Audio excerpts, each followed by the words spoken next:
เจอตัวบอซิงก็อย่าเอาคองให้เพิ่นเป็นเถื่อสุดท้ายก่อนบอแอนจะไปเกี่ยวข้าวเกี่ยวน้ำนี่แหละเอาสิเอาตัวไหนนะเอาตัวไหนเอาเลือกตัวนี้ก็เอาโอ้พอบ่ฮะพอแล้วตัวนั้นก็เอาอีกเออตัวตัวนั้นก็เอาตัวนี้ก็เอาดีใจลายบ่วันนี้นมมือขึ้นขอบใจผู้รักผู้ใหญ่เพิ่นแน่อ้าวกับหมู่ใจทั้งผู้รักผู้ใหญ่ผู้รักผู้ใหญ่ขออวยพรให้เพิ่นด้วยก็ให้สุขภาพร่างกายแข็งแรงนั่นแหละ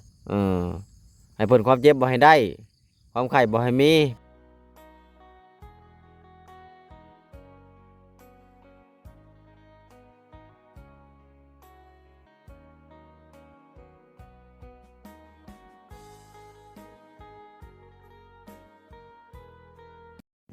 เอาพี่น้องเอ๋ยเสียงเปิดภาพมาตอนนี้ก็จะเป็นบรรยากาศ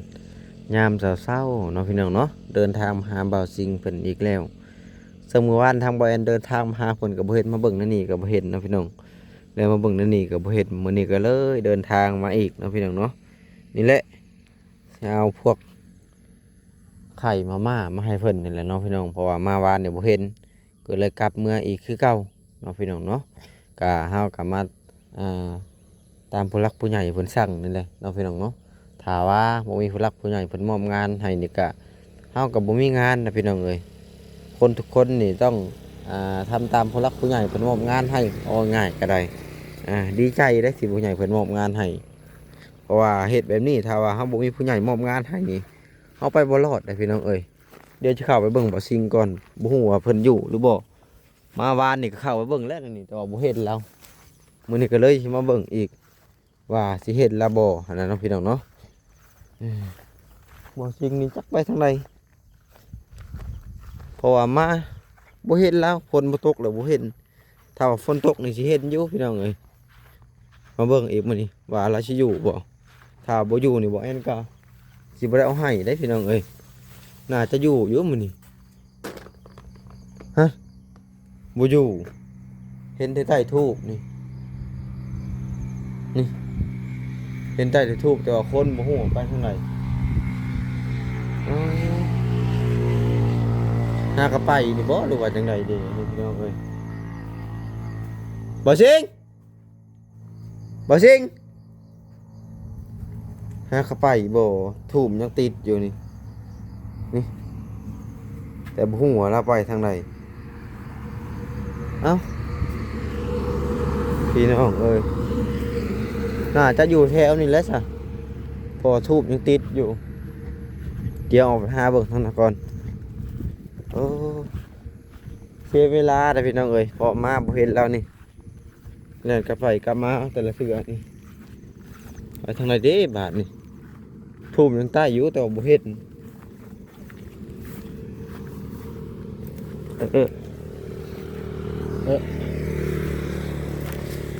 ไปทางไหนเด้นี่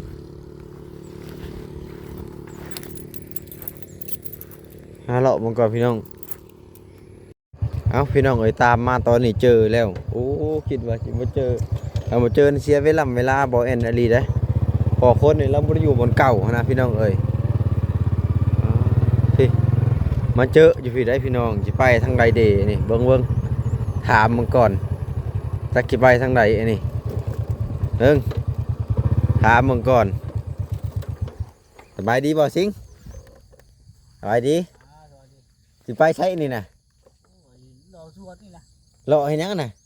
รอทับกิโลก็ออกแต่เช้าแท้ฮะจังโมงเลยเดี๋ยวนี้นะคือ6:00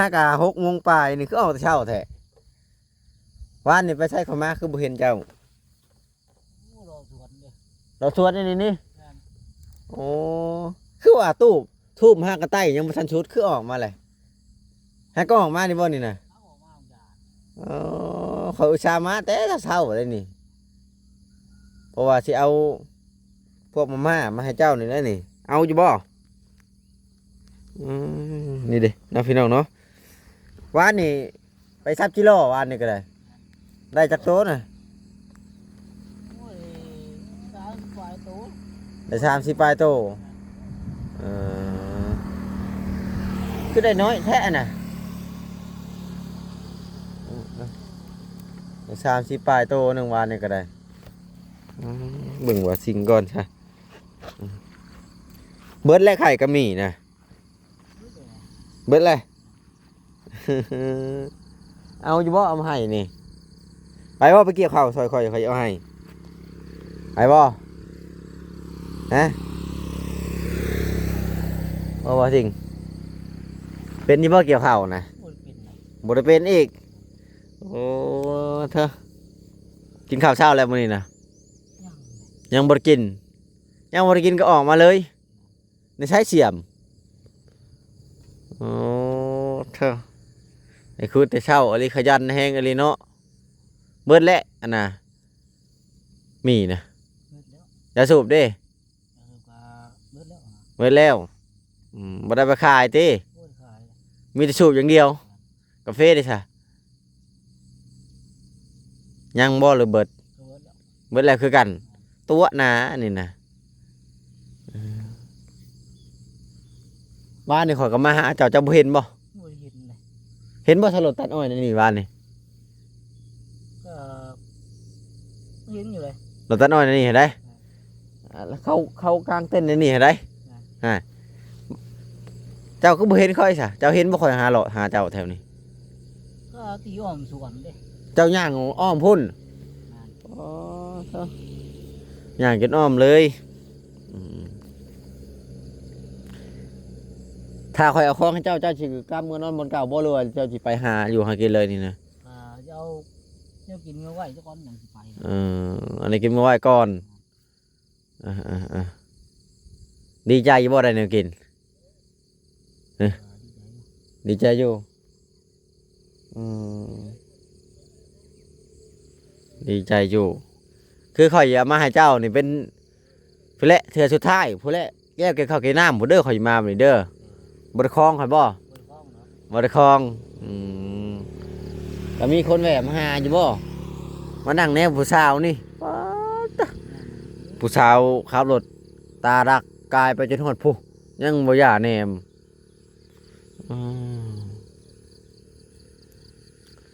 สิขี่รถเมื่อนข่อยบ่หรือสิย่างไป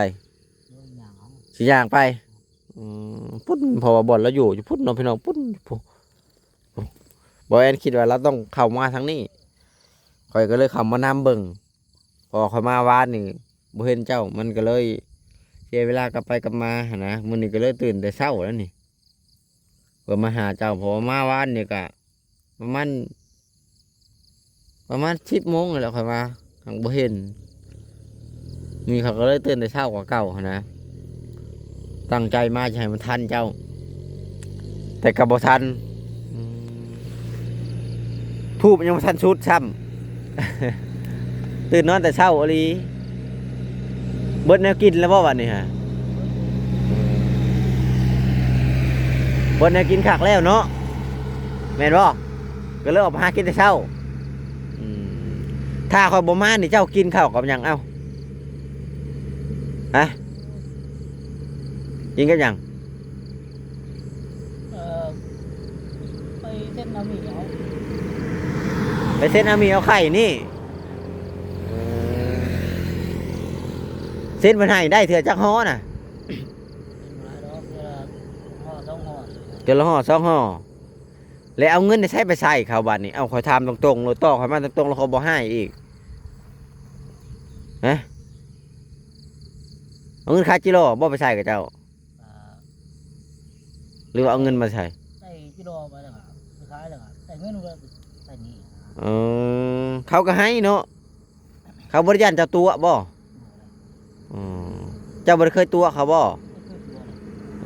บ่เคยตัวจักเทื่อคิดว่าตัวบ่ได้ตัวเนาะรถแล่นไปแล่นมาในข้างทางนะพี่น้องเพราะว่าบ่แอนนี่มานั่งในข้างทางพอมาเจอเราในข้างทางนี่แหละก็เลยมานั่งในข้างทาง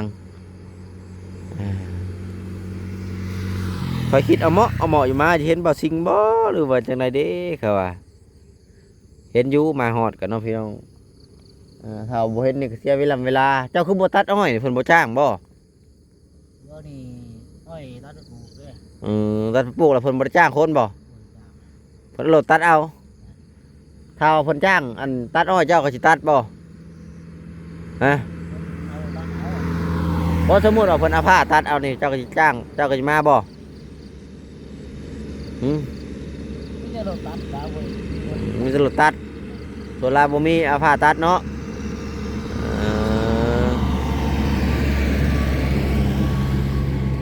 เจ้าอยากได้บ่รถใหญ่ไปสิฮะอยากได้บ่ฮะอืม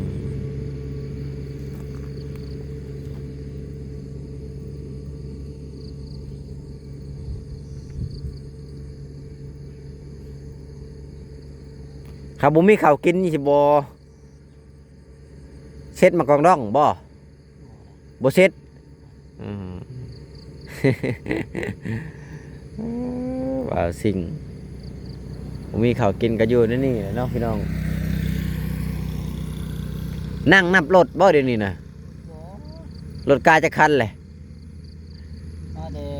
หล่อเท่าที่หล่อแล้วหล่อกูมาเลย ได้จักตัวแล้วตอนนี้นะฮะ5 โตวฮอดบ่ เอาโคนนี่แหละ หา6 โตวมานั่งนี่แหละจะเข้าไปนี่บัดนี้นะไม่เห็นบ่คันค่อยมาซ่าอีกน้อยหนึ่งสิเห็นเจ้าอยู่บ่หรือบ่เห็น ธรรมชาติครับบ่เห็นแหละ บ่เห็นแล้วว่ะโอ้คันค่อยมาแล้วยิ้มโลดเนาะคนอื่นมาก็มีแนวมาให้บ่หรือบ่มีอยู่บ่คนแหวะหาของมื้อนี่ ตั้งบ่มีแหละ บ่มีจักมื้อแล้วบ่มีคนแหวะหานี่หลายมื้อแล้วบ่ โอ้หลายมื้อ มีแต่ค่อยนี่มาเนาะจักมื้อแล้วค่อยมาหาเจ้านะตั้งแต่วันจันทร์มื้อนี้วันหยังมื้อนี้ มีวันเสาร์ วันเสาร์จักมื้อไหนเบิ่งดูลายนิ้วมือเบิ่งดูนับเบิ่งดูนี่มือนี่ตีนนะจักมื้ออะไรนะจะคิดว่าจักมื้อ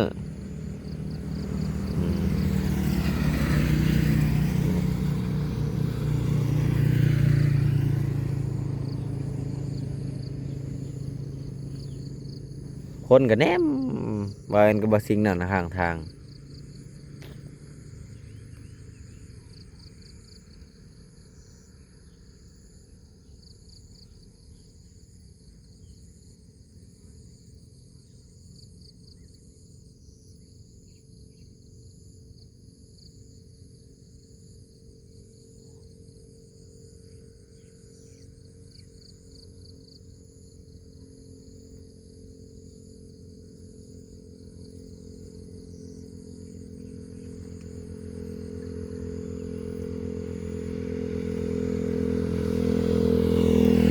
เราสิ่งบ่ปากแล้วบ่นี่พี่น้องเอ้ยรถก็หลายเนาะยามเช้าเนาะคิดว่าบ่มีรถได้ยะแถวนี้ยามเช้าก็มีอยู่โอ้ป้อนกหลายหรือบ่ซิงก็บ่หายิงนกในปิ้งบ่ซิง โอ้ยขามันนะ เจ้าบ่จะฆ่าบ่เจ้าก็เคยฆ่าอยู่ว่าสัตว์ บ่เคยเลย บ่ฆ่าบ่พวกงูนี่เด้เจ้าก็ฆ่าบ่ บ่ขาเลย บ่ฆ่าอีกขี้เข็บเด้ เดี๋ยวนี้บ่เคยขาจักเทื่อ ขี้เข็บก็บ่ฆ่าแมงงอนก็บ่ฆ่ามีแต่เจ้าให้มันไปโลดก็เห็นก็ได้มันอยู่ในบ่ดอนก็ปัดทิ่มซื่อๆใจบุญนี่แหละผู้ใหญ่เพิ่นจังช่วยเนาะพี่น้องเทิงบ่ซิงเราสิเป็นจังซี่แต่ว่าเราบ่ฆ่าสัตว์ได้คือนกนี่เราก็บ่เคยฆ่าเนาะว่าสิ่งบ่แอนเชื่อเราอยู่ขี้เข็บนี่เราจะจับโลดเจ้าบ่ย่านมันตอดบ่เข็บจับมัน บ่ได้ย่านนะ บ่ย่านจะมีของดีบ่ อ๋อ ไต้เห็นได้กระทุบอ่ะ โอ้ยไก่ไว้ซื้อนั่นน่ะ ตะละยุงบ่ยันว่าเฮียนมนต์บ่ได้เฮียนบ่ ฟันยังเมื่อคืนนี่ โอ้ยฟันยังเลยเพิ่น บ่ได้ฟันถามยามไรบ่เคยฟันบ่สิ่งบ่มีคำว่าฟันจักเทื่อทานมันได้ก็บ่ฟันทานมันได้ก็บ่ฟันรถก็หลายพุ่นฟัดนู่นนั่นเนาะพี่น้องก็บ่ฮู้ว่าได้เงินหรือบ่เพราะว่าบ่สิ่งมานั่งอยู่ข้างทางบ่เห็นก็เลยจำเป็นต้องมานั่งในข้างทางน เออ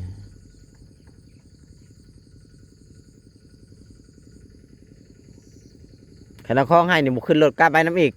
สิย่างอย่างเดียว บ่อย่างอ้อนะ สิบ่เอาไปขายที่แถวเอาให้นี่ บ่แล้ว ขายบ่ขายก็แล้วแต่ได้บัดเหนียวให้แหละเอามันจะกินก็ขายแล้วไว้ว่าตรงๆเลยเพราะว่าเอามาให้กินได้นี่บ่ขายเนาะเออเฮิงได้บ่แอนเอามาบ่นี่ปกติอาทิตย์หนึ่งบ่แอนจะเอามาให้ แต่ว่ามันนี่อาจจะเฮิงแหละบาดนี้นะประมาณพุ่นแหละแล้วเกี่ยวข้าวเกี่ยวน้ำพุ่นแหละจักน้ำได้แล้วยามได้ก็มาให้ยามนั้นบางทีก็โหแล้วเวียกพุ่นได้อ่อนถึกยามเวียกเด้หลายๆคนก็เป็นหยังบ่ซื้อผักมาให้บ่ซิงแน่เพิ่นว่าก็คือผักนี่เราบ่ได้เข้าบ้านเนาะพี่น้องก็บ่ฮู้ว่าสิซื้อมาให้จังได๋นั่นแหละผู้ยาเรายังอยู่ยังจักทงอ่ะนะฮะเอามาอ้ามึงดูบ่สู้หรอกเอามาอ้ามึงดูโอ้บ่ซิงนี่ยังลายทงอยู่ยาน่ะ ลองเปล่าวะ อ่า เก็บไว้ยังซองเป่าอ่ะนะฮะ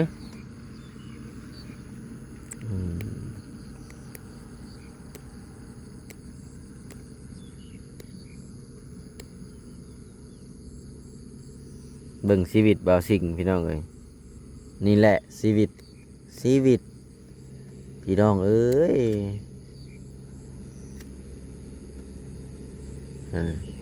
สูบควันกลุ่มชีวิตบ่าวสิ่ง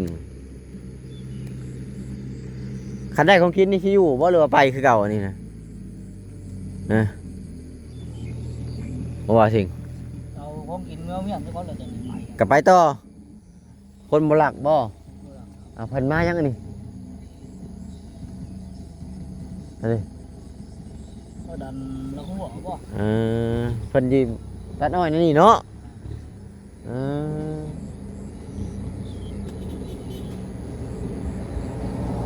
มาตัดอ้อยนั่นนี้จะว่าได้ยินเสียงบ่จัก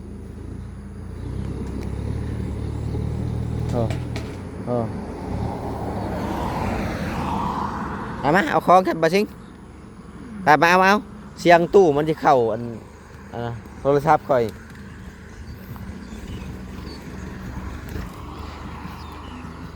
เอาพี่น้องเอ้ยก็หลังจากที่เจอตัวบ่ซิงก็อย่าเอาของให้เพิ่นเป็นเถื่อสุดท้ายก่อน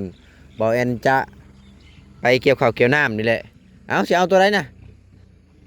เอาตัวใดเอาเลือกตัวนี้ก็เอาอ๋อพอบ่ฮะพอแล้วตัวนั้นก็เอาอีกเด้อนั่นก็เอาตัวนี้ก็เอาดีใจลายบ่บัดนี้ดีใจอยู่ดีใจอยู่เพิ่นว่าเนาะพี่น้องเนาะเอาเข้าไปผู้เอาเข้าไปห่มแล้วให้ขอมขอบใจผู้รักผู้ใหญ่เพิ่นอีกคืออันยานี่มันโตยังเรือทบเก่าหั่นแหละผู้เขาผู้แต่ว่าตัวอื่นเขาซื้อมาให้ใหม่เบิดยาเพราะว่ามื้อนั้นข่อยบ่ได้มาให้เจ้าเบิดเด้ก็เลยมื้อนี้ก็เลยเอามาให้เอานั่งลงนั่งลงเป็นหน้าพี่ดีๆดูบัดนี้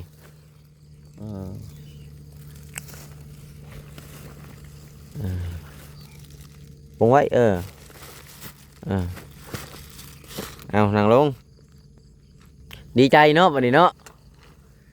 เป่านำกันได้บัดนี้ดีใจบ่บัดนี้นะ ดีใจอยู่ จักมือบัดนี้กลุ่มจักมือเห็นว่า มัน ฮะ เรื่องกินเฮิงจะกินเฮิงจะกินทางเบิดไวโอ้บ่สิ่งจักว่าในใด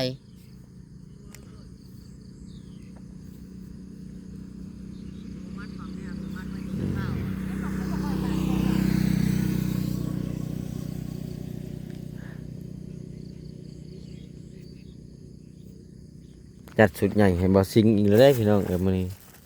นี่เบิ่งถ่ายรูปเอาบ่ซิงก่อนแล้วหน่อย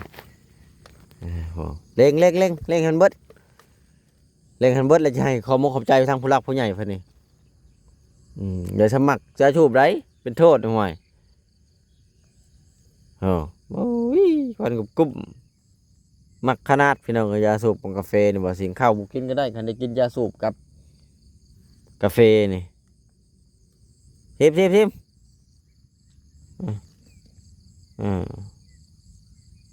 เอาปีหนาวให้บัดนี้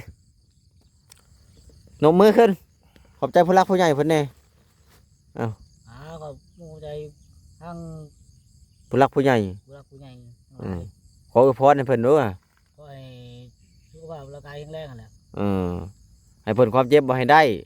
ความไข้บ่ให้มีปราศจากโรคภัยไข้เจ็บทุกสิ่งทุกอย่างครอบครัวมีแต่ความสุขความเจริญเด้อทางแม่ว่ามึงดูไปแล้วบัดนี้ ไปแล้วว่าสิ่งเงียบแล้วบัดนี้พี่หน้ามาดีๆดูสิถ่ายรูปนี่ว่าสิ่งนี่1 2 3 1 2 3เอ้าประชัดกาทางบ่แอนกับบ่มีหยังหลายเนาะพี่น้องเนาะก็มาทำภารกิจให้ผู้หลักผู้ใหญ่เพิ่นกาเสร็จสิ้นแล้วก่อนจะไปเก็บข้าวเนาะพี่น้องเนาะสำหรับคลิปนี้ก็บ่มีหยังหลายเด้อก็ฝากพ่อแม่พี่น้อง FC เบิดสุขุสู่คนฝากเข้าไปกดไลค์กดแชร์กดติดตามเพื่อเป็นกำลังใจให้บ่แอนเด้อไปบ่เมื่อนำบ่เลยย่างเมื่อสิย่างเมื่อรถก็บ่ขึ้นนำอีก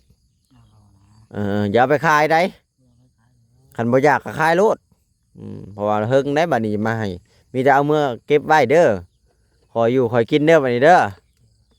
พอแหละเกี่ยวข้าวเด้ออย่ามาหาใหม่เด้อไว้พอให้คอยเกี่ยวข้าวเอาไว้เลยนะบ่ไปเกี่ยวซอยบ่บ่ไปอีกบ่าวสิ่งเอาเมื่อก่อนอยู่ดีไม่แห้งเอาพี่น้องเลยก็มอบเครื่องมอบของเพิ่นแล้วเลยก็แฟนก็สิเมื่อก่อนผู้น้ำมาแต่พูดอะไรไม่ต้องเลยคิดว่าสิเห็นเพิ่นแล้วแต่ก็น้ำมาเห็นนั่งอยู่ข้างทางนี่กำลังจะไปขุดจีโร่เพิ่นว่าน้องพี่น้องเนาะซื้อไข่มีแก๊สหนึ่งแล้วก็ยาสูบน้องพี่น้องกาแฟเอาข้าสั้นกะไปก่อนเด้อพี่น้องเลยผู้และคนเครื่องออกให้ออกหน้าก่อนมื้อนี้ผู้และแล้วเกี่ยวข้าวเกี่ยวน้ำเด้อพี่น้องแนวบ่มาตัดอ้อยอ้อยเพิ่นงามบ่ดีได้เพิ่นมาตัดอันนี้บ่ซิงก็อันนี้แหละย่างครอบสวนนี่แหละน้องพี่น้องทางบ่ซิงเหมือนกันเจ้าของสวนอ้อยนะบ่ซิงพี่น้องเอ้ยแต่ละมื้อต้องย่างครอบสวนกับเจ้าย่างมาตามภาษาแล้วนั่นแหละเอาจังได๋ก็ขออวยพรให้พี่น้อง FC มีแต่ความสุขกายสุขใจอยู่ดีมีแฮงเดินทางตลอดปลอดภัยเปิดสกูสู่คนเด้อพี่น้องเอ้ยเอาขอตัวไปก่อน